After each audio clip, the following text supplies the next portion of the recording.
Isang mapagpalang araw po dito ho sa mga followers ng CLTV 36 at sa mga balitang-balita na totoo pong eto, nagbibigay ho ng impresyon sa marami na ito hong eleksyon na darating ay talagang magkakaroon ho ng pakatarungan dahil sinisilip po ng COMELEC yung mga aspeto na makakaapekto sa pagpapasya ho ng maraming Pilipino.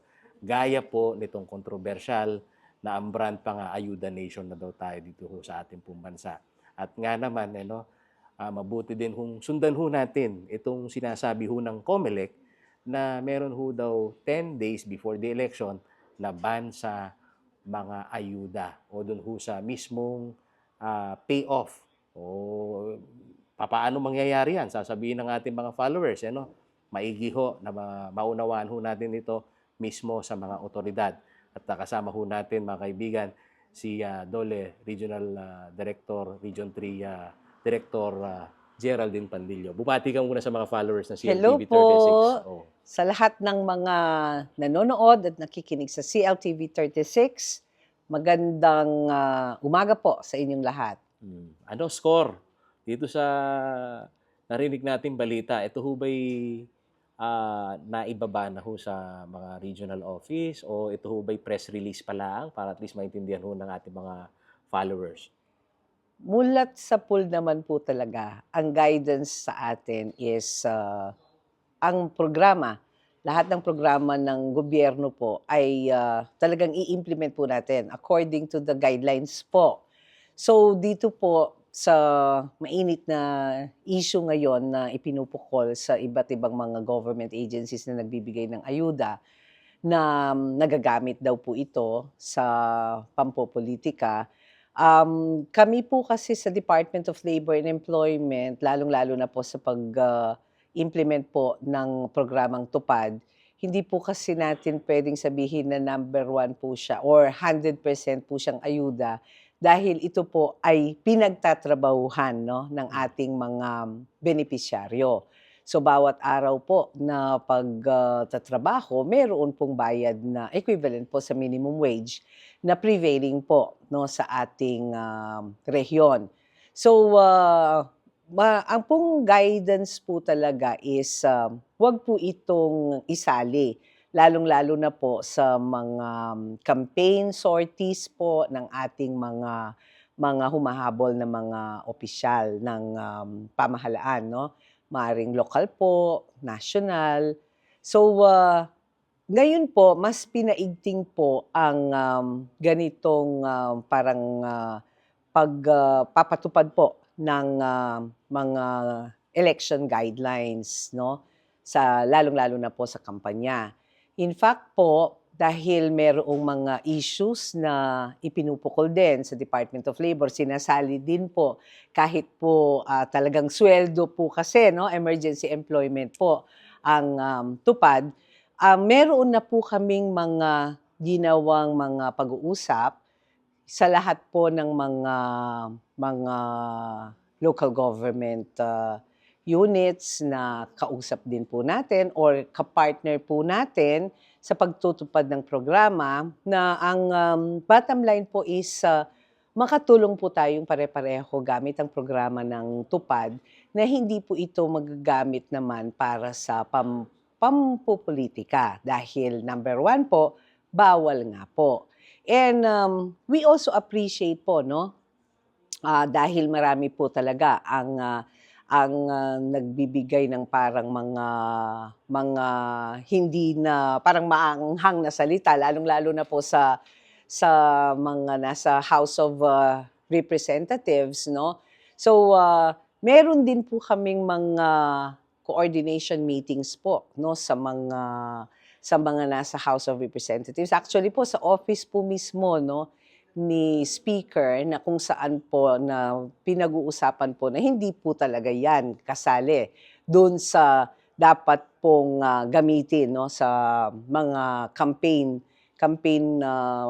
sorties or whatever po ng ating mga nasa HOR. So pinasasalamatan din po namin yung pagtugon po ng House of Representatives dun sa pinupukol na issue na yon sa mga national government agencies. So para po sa DOLE, kasama po yung pinag-uusapan dyan, yung ating tupad program, which we hope po ay ma-appreciate, no, na isang emergency employment program po at program po for our disadvantaged workers po or sector po dito sa buong Pilipinas. At syempre po, more particularly po sa Region 3. Kung may utos na ho ang COMELEC na magkaroon ho ng ban at 10 days nga, meron nga akong nagsasabi na parang it's too late. Nakikita na namin sa senaryo, andyan ng mga wannabe kapag may payout.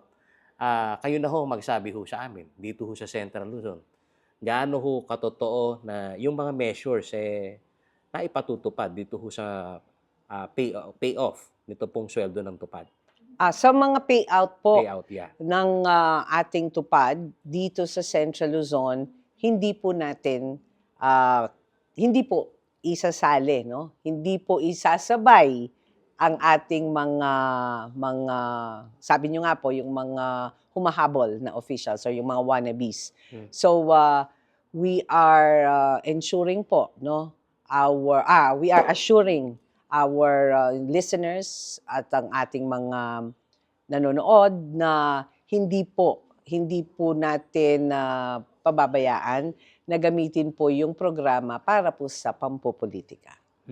At kung meron na hong pahayag ang COMELEC na may mga ilang lugar daw sa bansa na talagang nagagamit, na iimpluwensyahan, dito naman ho sa Central Luzon, medyo malawak ho yung sinasakupan ninyo, RD Geraldine Palillo, 7 probinsya ng Central Luzon.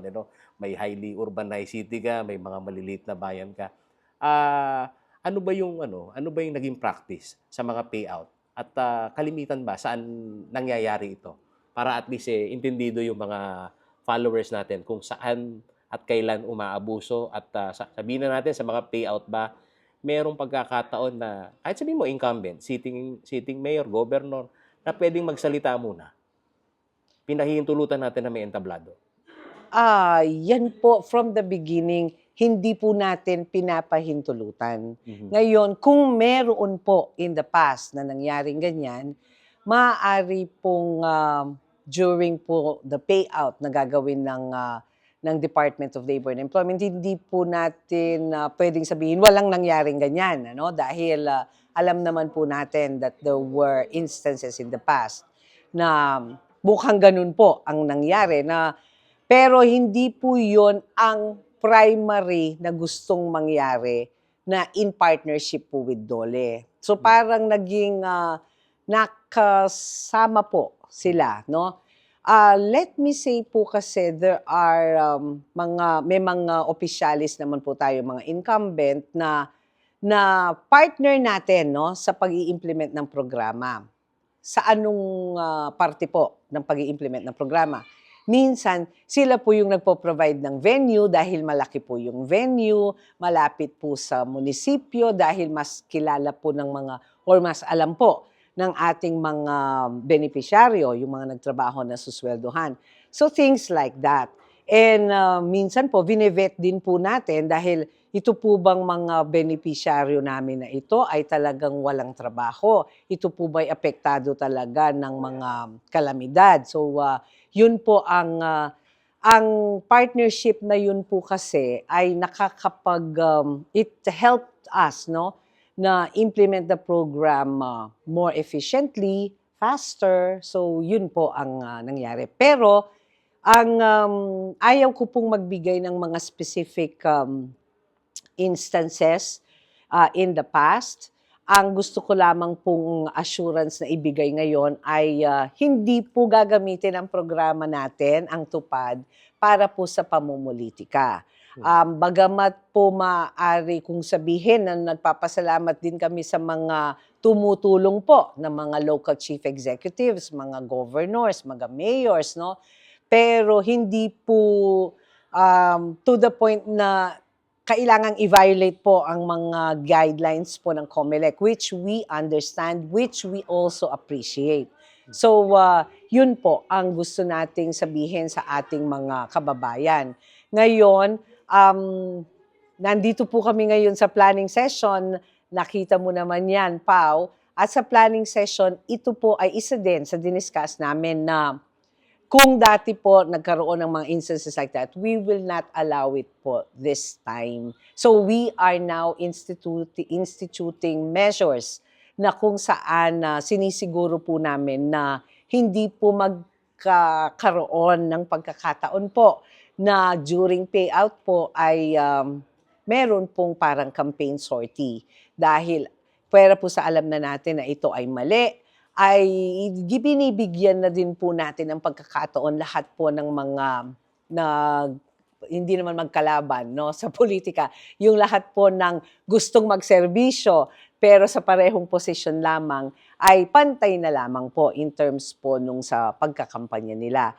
Pare-pareho naman po tayo ng gustong mangyari sa mga programang ito. Alam ko po, even po yung mga humahabol sa mga different elective positions na gusto din po nating magsilbi. Kasi binibigay naman po natin sa mga kwalipikadong benepisyaryo. Pero sumunod lamang po tayo sa mga election guidelines, campaign guidelines ng COMELEC ngayon po and hereafter.